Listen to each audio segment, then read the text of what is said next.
Hello, listeners. I know if you're listening to this podcast, you're likely going through a divorce or thinking about it. And if so, you are not alone. Over 1 million people get divorced in the United States every year. But we know that divorce can be an extremely complex and expensive process, especially if you have to hire a lawyer and spend a lot of time in court. And that's where Hello Divorce comes in. Hello Divorce is an online divorce platform that makes it easy and affordable to get a divorce yourself. With Hello Divorce, you can complete the entire divorce process online, in your own home, and at your own pace. They offer a variety of features to help you get through your divorce, including easy-to-use online forms and guides, a step-by-step walkthrough of the divorce process, and access to experienced divorce professionals for help and support. So if you're thinking about getting a divorce, I encourage you to check out Hello Divorce. The founder, Erin Levine, is a friend of mine, and I honestly admire what she has created with Hello Divorce so much. This platform is the change we need in the divorce industry. You can hear Erin explain more in her episode on the podcast entitled The FYI on DIY Divorce. I'll be sure to link to it in the show notes for you. So you can get more information, resources, and support at hellodivorce.com/beyond. And if you use the code BEYOND, you'll get $100 off your service. So go to hellodivorce.com/beyond. Coming up on today's episode of the Divorce and Beyond podcast. As hard as it is, take 5-10 minutes and do it on a lunch break, do it before you go to bed, but just think about what's most important to me about this holiday? Where am I feeling uneasy? What am I stressed about? Because let's face it, the holidays are stressful, period.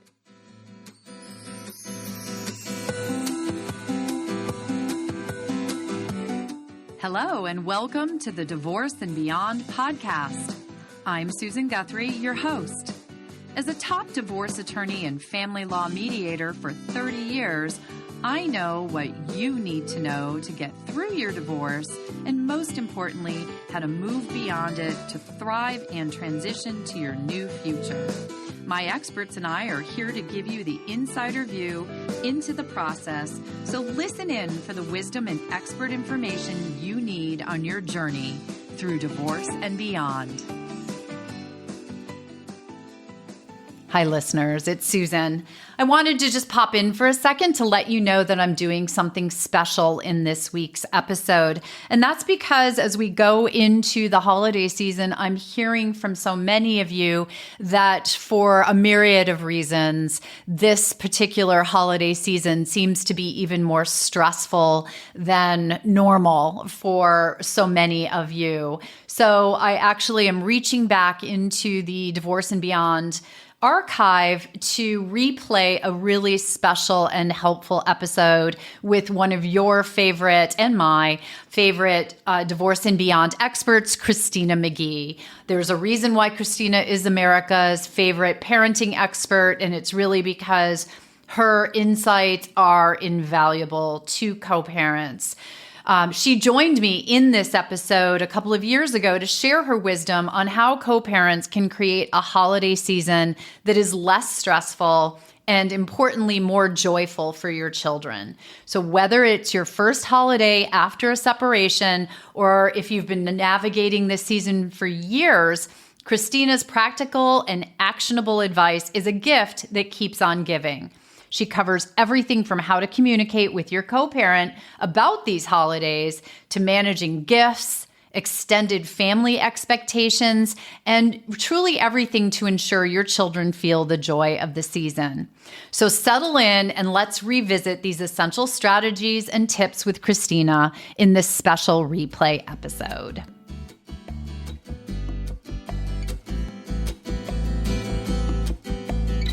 Christina, thank you so much for coming back. Oh, delighted to be here as always.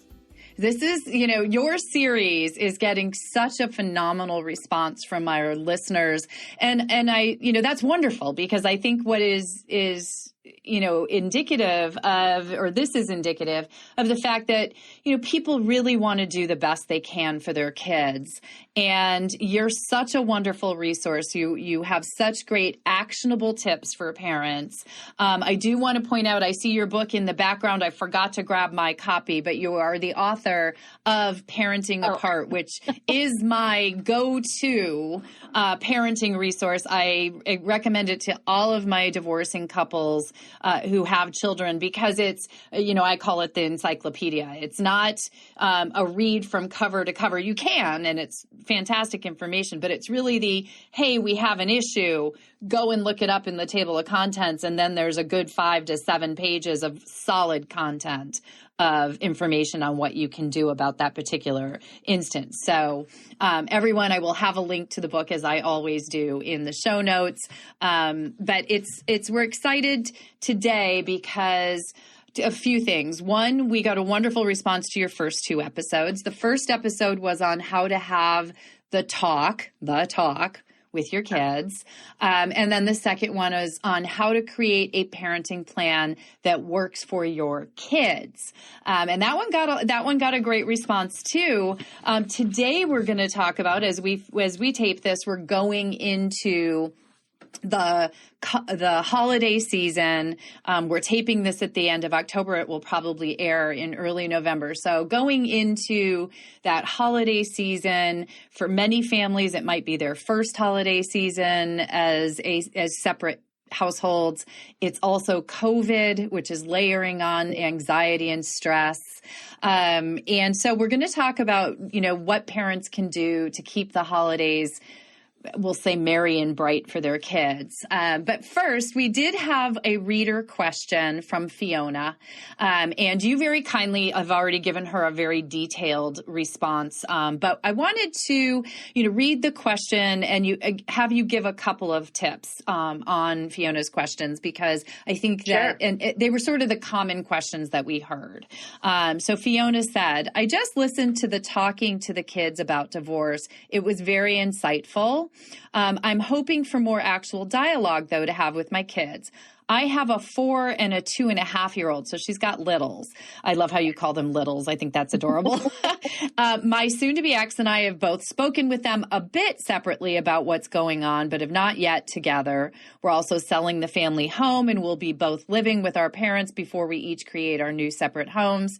Anything Christina would suggest about what to say and not to say, what should the convo we have with them together looks like? Thanks, Fiona. So what are a couple of points you'd tell the listeners about Fiona's questions?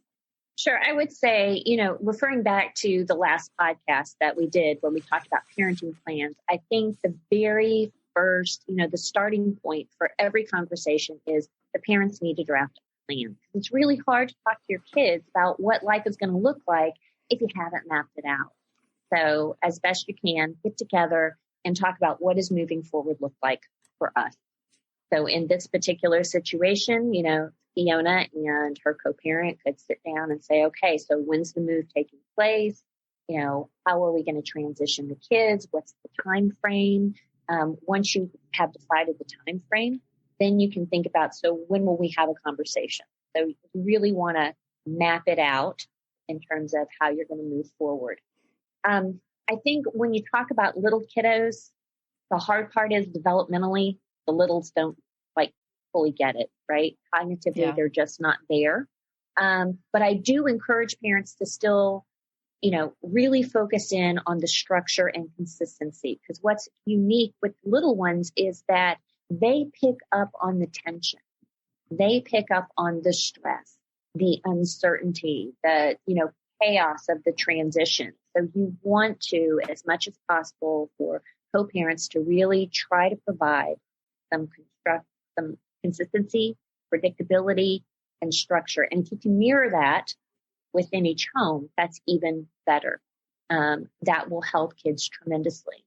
And then in terms of the talking point, I would refer people back to the guide that I offered as a free bonus for people who listen into the podcast, because I really break down, scripts from young kiddos to older ones. What are some things they need to hear? basically with little kids, they need to know that you're always going to be mom and dad. That's not going to change, even though our family's changing. Have a home with mom, a home with dad, and that this is not your fault. Divorce is a grown-up problem. And I do recommend that parents use the word divorce, even though for little kiddos, they don't quite understand it. As you continue to give them the same message over time, they'll be able to integrate it. And it will be just something that they understand. The other part about the moving and it being temporary and Fiona's situation, which may be an issue for lots of co-parents right now, with everything that's going on. I think you give kids as much detail as you can that's age appropriate. Think about what's important to them. What things are going to stay the same, what things are going to change. And then tell them that for now, this is where we're going to live. This is going to be the plan. And I tell parents, when you're prepping kids for change, think about other big changes that you have gone through as a family. Like when you take your kids to the first day of school, right? You don't drop them off at the door and go, see you later. Bye. You talk with them about it, right? You plan it and you help them visualize it. So when you can do that with your little ones, kind of talk them through, this is where we'll be staying. Here's where your bed's going to be. This is the time you'll have with mom. This is the time you'll have with dad. Mapping it out in that way and giving them real tangible ways to understand those transitions, like the calendars, color-coded calendars, like we talked about.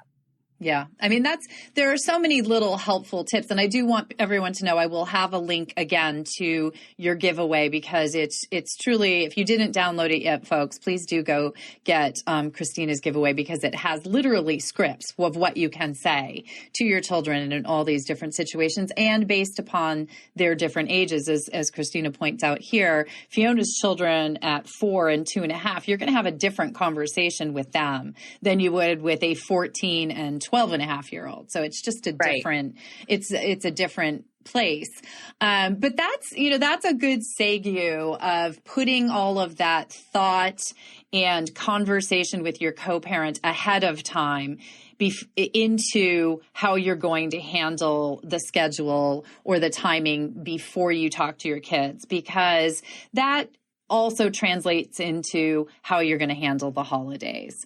As a family law attorney, I have had so many conversations with families that have quickly accelerated with couples that have quickly accelerated to very difficult emotional, issues between them when we get to how are the holidays going to be managed between two households. There is hardly a more emotional topic in divorce than this particular topic. And it's very upsetting for people. What I think happens, though, is as upset as the parents get, as you just said, the kids pick up on turmoil, they pick up on those feelings. That if you're going into the holidays with upset and turmoil, that's what the holidays are going to be for your family. Mm-hmm. So that's why I'm thrilled that Christina was able to make the time to come and speak to you all about how to manage your holidays, because just because you're having your holidays in two separate households, it doesn't have to be, I think you called it devastating. Different doesn't have to be devastating. And in fact, I've had many families have one. I myself, I have stepchildren. We do different types of holidays with the kids from the time they were 5 when I met them to they're 22, 23 now. So, let's dive into that, because one of the things that you did talk about is keeping emotions in check. I just talked about how emotional people get. You say keep emotions in check. How do parents do that? Well, I think first you've got to raise your level of awareness. You've got to be paying attention to how you're feeling. And most of us don't. We just kind of go with it. We're so focused on external factors that we're not really turning inward. And so if you find yourself really, and usually it's physically that it hits us first. Oh, yeah. Like, the stomach turns a nudge, the throat, tightens up, the shoulders, your jaw clenches. And when you find that you're physically reacting to something, pay attention to that.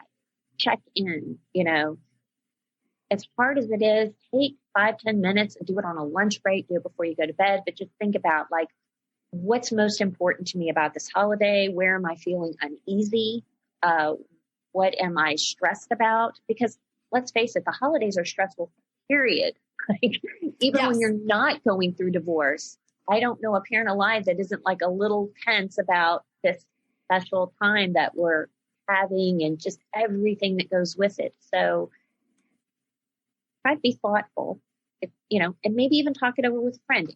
If you feel like you need to talk about it out loud, find a trusted friend and just say, this is a first holiday and here's what I'm most worried about. I just need to kind of talk through it out loud. And I think that's the starting point.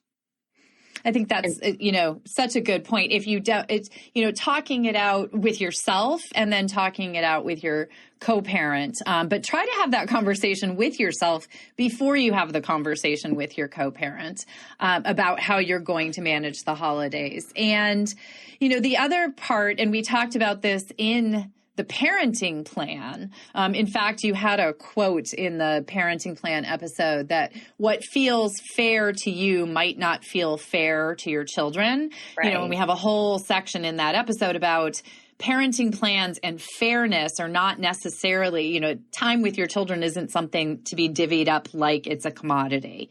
You want to look at approaching your parenting time in the way that works best for your kids. Same thing with holidays. It doesn't change just because it's a holiday. So your tip is to forget being fair and to be flexible for your kids. Absolutely. Remember that it's not about the date on the calendar for kids when you're talking about holidays. Like, I have never come across a kid who said, on December 25th at 2:05, I really remember this time when we were all together and we baked cookies and I had the best Christmas ever. That's not what kids think about. Kids think about, we baked cookies and it was a great time and I really enjoyed that. Or when we went, and built snowmen, or when we watched Christmas movies, all afternoon and ate popcorn together. I mean, there's all kinds of things, but it's really about the experience. So focus on making meaning over the holidays. What kind of memories can you make with your kids? I love that you said, you had a different way of doing the holidays as a bonus family. We did too, because we did like a year on, a year off so that the kids didn't feel conflicted over the holidays by having to drop what they were doing and rush to the other parent's house. So what we would do as a bonus family is that, on our on years, we would celebrate Christmas a certain way. And on our off years, we had New Year's. And so we made New Year's our really big holiday on those years. And the kids had something to look forward to. And now that, our kids are grown, we still do New Year's. And we make it a big family gathering and everybody comes together. And that's what they remember. Yes. I mean, and that's the important part. That's the significant question. And I have to say, so I have, as I mentioned, my bonus family, my bonus kids. And according to the parenting plan that was worked out, they were supposed to do that alternating holidays with us and with their mom's household. And we did that, I think, for a few years. And then it really became apparent that for the kids, their mom's house was the holiday, that was the house for them to be in. And so we just rearranged the holidays and sort of you did New Year's. We would do a couple of days after Christmas and just have a whole Christmas then. And my husband and I would do something else on Christmas Day. And it's just been that way now and it's the same for Thanksgiving. And, if they're close enough, we just sort of let everybody flow between the households. Now, my stepkids, my bonus kids are older now, but even when they were younger, if we were close enough, we really sort of let it be organically what seemed to be working best for them.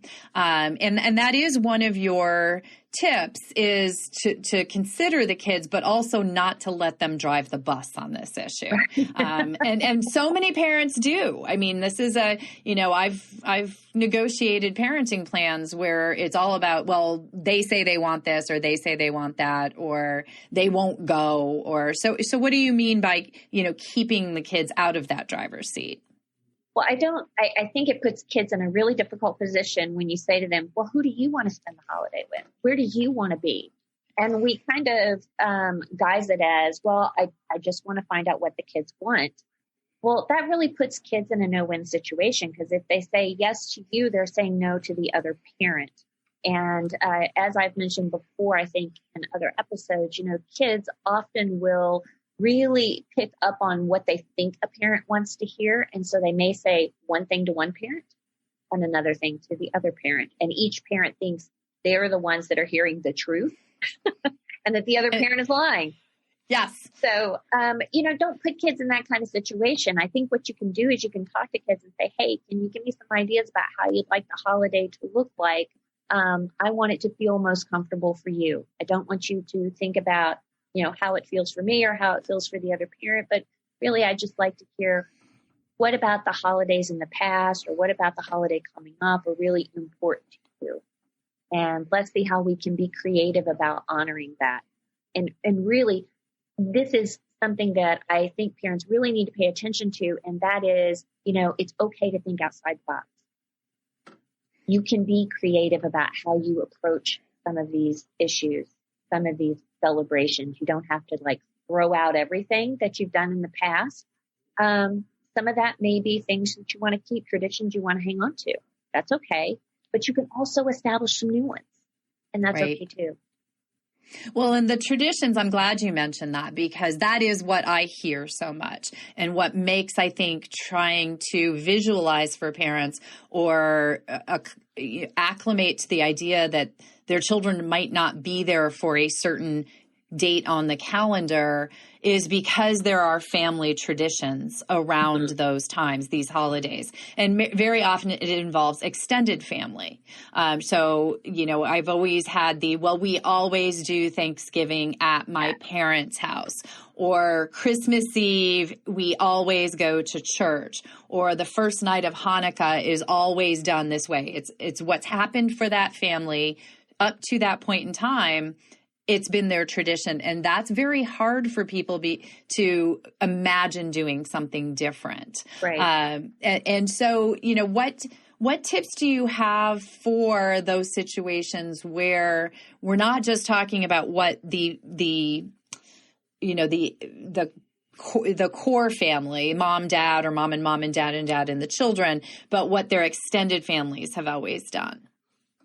Right. Well, I think you need to first take a hard look at what it means for your kids.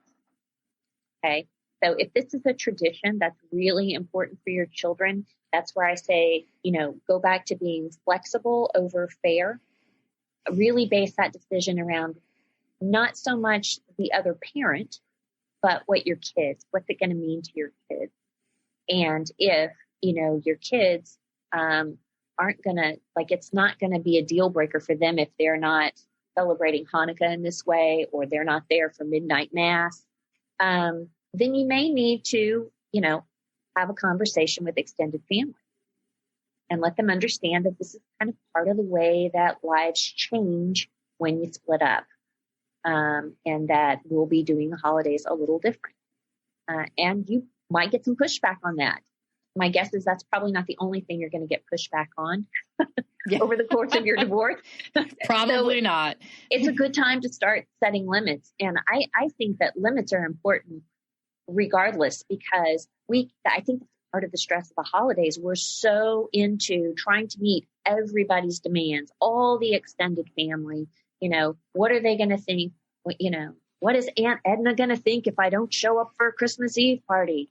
Well, maybe this year that's just something you need to mark off your list, because it's creating a lot of tension and stress for the family. So do your best to keep the holiday stress-free. Hi, listeners. I just want to let you know quickly that I am participating in the ultimate high conflict divorce summit that is hosted by Karen McMahon of Journey Beyond Divorce. There's a wonderful lineup of many experts and educators for the event, including some of our favorite Divorce and Beyond guests, including Kate Anthony, Beth McCormick and Bill Eddy, among many, many others. I actually, as I just said, am also participating. My topic is Strategic Harmony, a blueprint for negotiating with high conflict personalities and protecting your well-being. This is all for free. It starts, as I said, today, November 13th, the day this episode launches, and will run through the end of the week, Friday the 17th. You can claim your seat if you go to the link in the bio. You can get your free ticket. It will also be recorded. I believe that's for a small price. But if you are tuning into this episode later and want to get access to the recordings, just go to the link in my bio and you're going to be able to access all 5 days of content. So go check it out. It's the Ultimate High Conflict Divorce Summit. I wanted to let you know that the Divorce and Beyond website is a great place to visit if you're looking for more support and information as you move through your divorce and beyond. We have links there to all the latest episodes. We have the full show notes and links from the most recent episode. There's a sign up for the weekly newsletter, and we have lots of freebies and downloadable resources for you. We even have a divorce topics page where we have broken down the episodes by topic so that you can find the episodes that are on point to your issue of interest. There are pages on episodes on financial topics, children and divorce, high conflict divorce, and more. So visit the website at divorceandbeyondpod.com and find exactly what you're looking for. And now we return to today's show. The holidays aren't just the happiest time of the year. They actually are a very stressful time for so many of us. So this does add that extra layer of stress, but some of that is self-created. And we put a lot of pressure on ourselves. And at a time in our lives where so much else is changing, it can feel especially traumatic to give up those traditions or have to change those traditions. But, you know, one of the things that you always stress and that I think this episode is all about is it's about the kids. It's about their experience of those holidays. We're the grown-ups. And we can get through and deal with the grown-up issues. But for kids, holidays are that magical time for trick-or-treating or sitting down and stuffing themselves full of turkey stuffing and mashed potatoes, or, you know, opening their present each night during Hanukkah, or whatever those traditions that families go through might be. I always go back to that scene in Ellen Bruno's film Split, where that one little girl with her sparkling eyes and her big smile said, "So that year we had like 7 Christmases and it was really awesome." You know, it just goes to, because I, as an attorney, had said that to clients before with a look of skepticism on their faces. Like, kids don't mind having more than one holiday, trust me. But guess what? They don't. You can make it special in a lot of different ways. Well, and I tell parents, you know, if you're like feeling conflicted, remember this, like, what's going to matter most to your kids years from now? Where they spent Christmas Eve, or the fact that their parents are fighting about where they spent Christmas? Yeah. Well, go back to the conflict conversation. Which is going to have the most impact. And sometimes looking at it from that perspective can give us the shift we need to really embrace. Because I do think that most parents want to do their very best to make this easier for their kids. It's just, we've got so many strong emotions. We get caught up in the moment. And sometimes it's hard to see how the choices we're making are going to impact our kids. Yeah. And I think that's such a good point. We are already, as we just said, struggling, going through a lot of change. And this is one more impact on us as well, for the parents, because you and I talked about this. If your children are with the other parent, it does mean that you might be spending the holiday alone. And that adds that additional layer of, maybe sadness or loss, or, for the parent who doesn't have the children in that moment in time. And that's another reason why, making it special when the children are then with you, even if it's not the actual holiday day, can help you as well. Mm-hmm. So, but we also do just mentioned one of the big words, and this is, I've literally had pages in agreements over this particular issue, gifts. So some of these holidays are geared around gifts, specifically, mostly it's Hanukkah, Christmas, the kids' birthdays, things like that. But, this can be so rife with issues. I mean, one parent outspending the other, having more ability to spend, where the gifts are going to be and where they stay. Do the toys go back and forth between the households? Your tip is to give gifts without strings, which I love the concept. How does that happen? Yeah. So I tell parents to really be very thoughtful about how attached they are to a gift they're giving. So if you're giving a gift to a child and it's their gift, then the child should get the opportunity to decide where the gift lives or if they want to take it back and forth. It's their gift. If you're really struggling with that, then I would say you're better off not giving it as a gift. Now, it's perfectly okay when you have two households to say, hey, here's this bicycle I'm buying you so that when you're here at this house, you have a bike to ride and you can go and hang out with your friends and you can do stuff. That is creating a home. It's a very different thing to say, hey, here's your bike, it's your Christmas present, and it can never go over to the other household. So they're sending two different messages. And it's really important for parents to think about how that feels for kids. Here's a gift, but but it can only live here. Right. Not crossing the line. It's not crossing the line. And so it's important for parents to really be thoughtful about that, to think through how that feels for kids. And if you're just, if you're not sure, then you're better off not giving it. The other piece is, also don't set the other parent up. And be mindful about what you're giving kids. So, it's not okay to give your kids a new puppy and say, hey, you can take it over to the other house. So, this little poop machine is going to go over to my co-parent's house. Yeah. I'm sure your dad or mom will love it. So I think that the best case scenario is for parents to have conversation about gifts, right? You can give joint gifts. Or, just have a conversation so you're not duplicating gifts.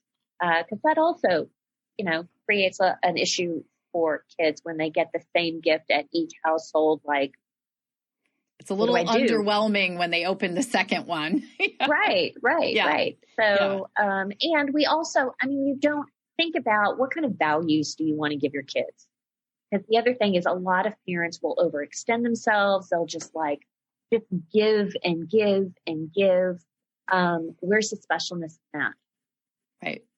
Well, I think there's that desire to make it a special holiday. And so parents will overspend or perhaps extend themselves in a way that they might not have in the intact households, and go beyond their means. But it also sets up almost a competitive feel for parents. Yeah. And I've actually had parents, and this is something that maybe people can discuss with their co-parent. I've had couples that will create a combined pot of holiday spending money, and they will each shop out of that combined and give combined gifts.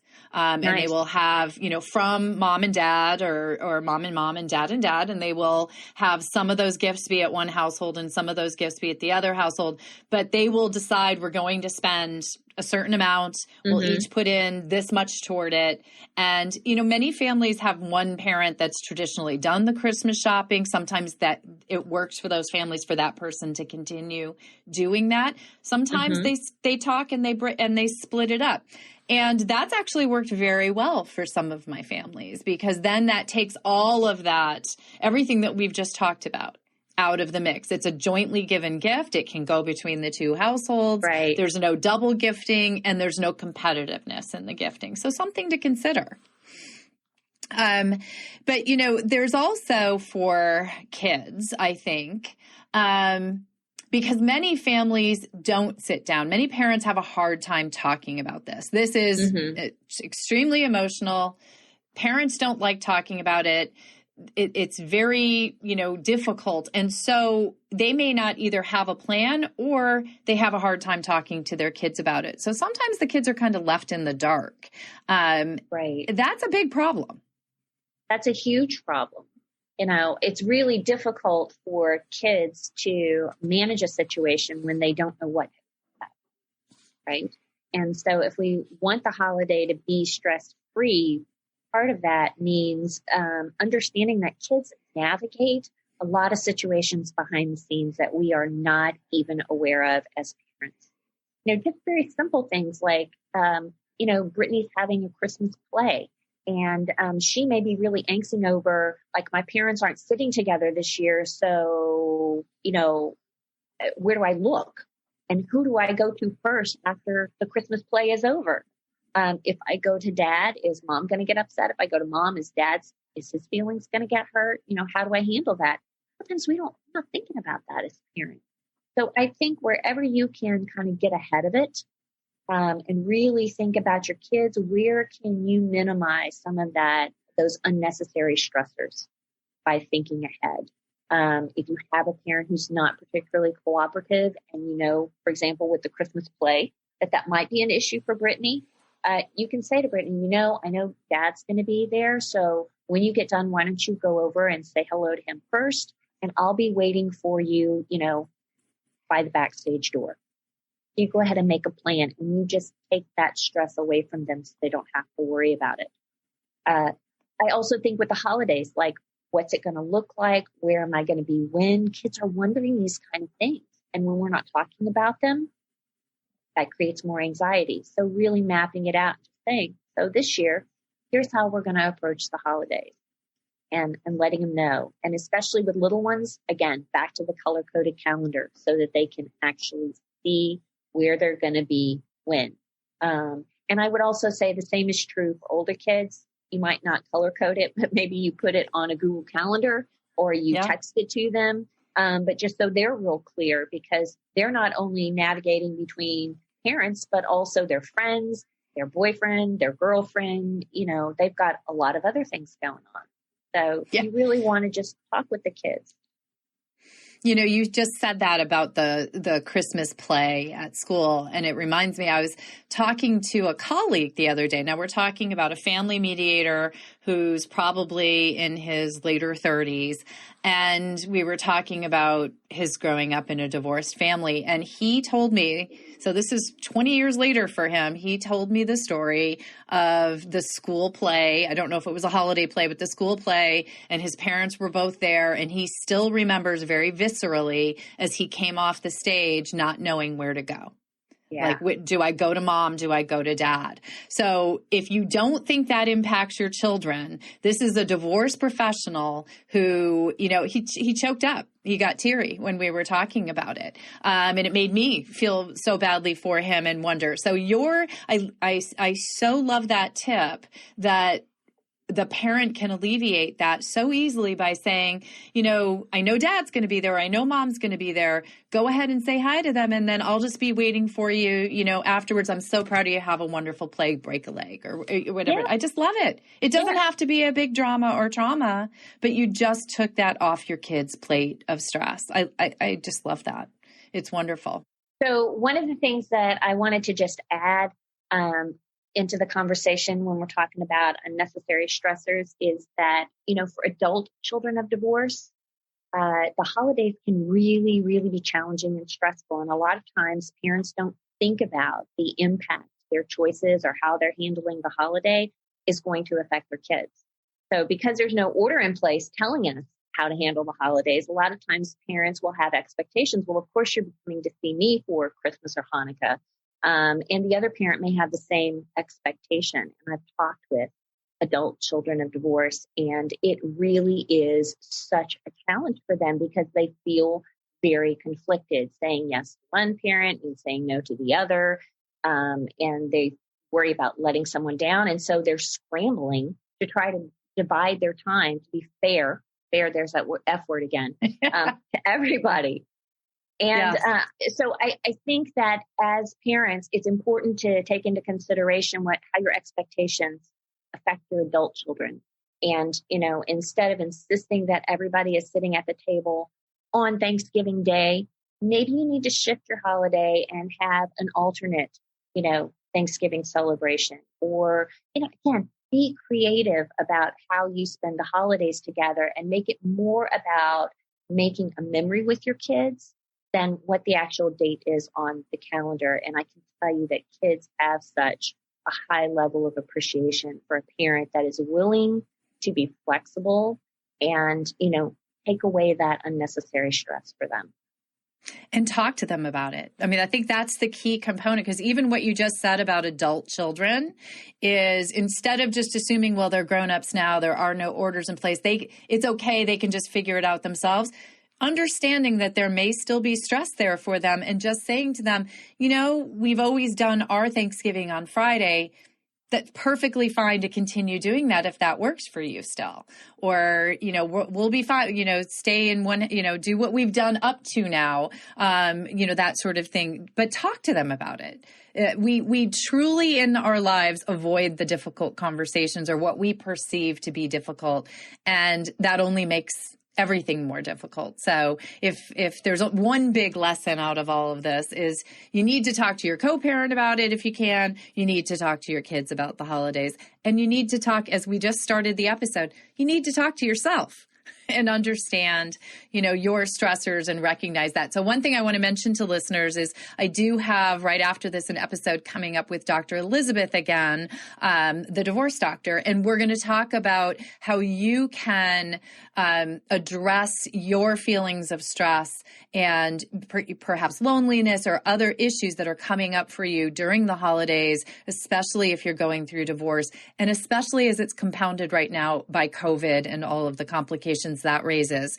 So beyond your children and the holidays, Dr. Elizabeth and I will be talking about you and your mental health in the holidays. So tune in next week for that episode. But Christina, again, it's always so wonderful to have you on. We're going to have you back again next month. But thank you, because this holiday episode is something that I know is going to be a lifeline for so many families. So thank you again. Oh, thank you so much, Susan. Again, so grateful for the opportunity to share information. And I just want to mention that that we had talked about at the top of, I guess, before we got on, that there are some articles that you're going to post links to. So if people are looking and they want like a deeper dive into information, I've written about the holidays on several occasions. And so go check out those articles. Chances are that the question you have may just be there. And if it's not, feel free to pitch it Susan's way. Yes, actually send to divorceandbeyondpod@gmail.com and Christina might answer your question live on another episode.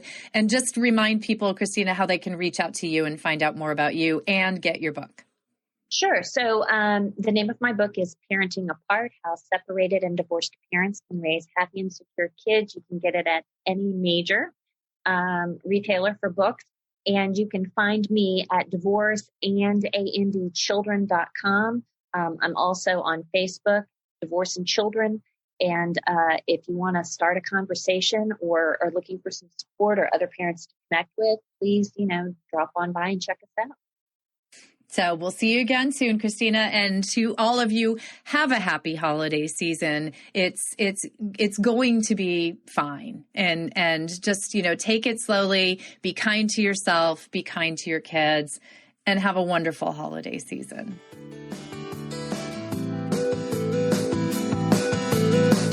Thank you for joining me today on the Divorce and Beyond podcast. I hope you found some information and inspiration to help you on this journey. Please join me every Monday at 6 a.m. Eastern Standard Time for a new episode. And if you like the show, please take the time to subscribe and leave me a 5-star review on iTunes. You can also find more information on the website at divorceandbeyondpod.com, where you'll find links to the YouTube channel, transcripts of the episodes, and other bonus content. So I'll see you next week to help you move through your divorce and beyond.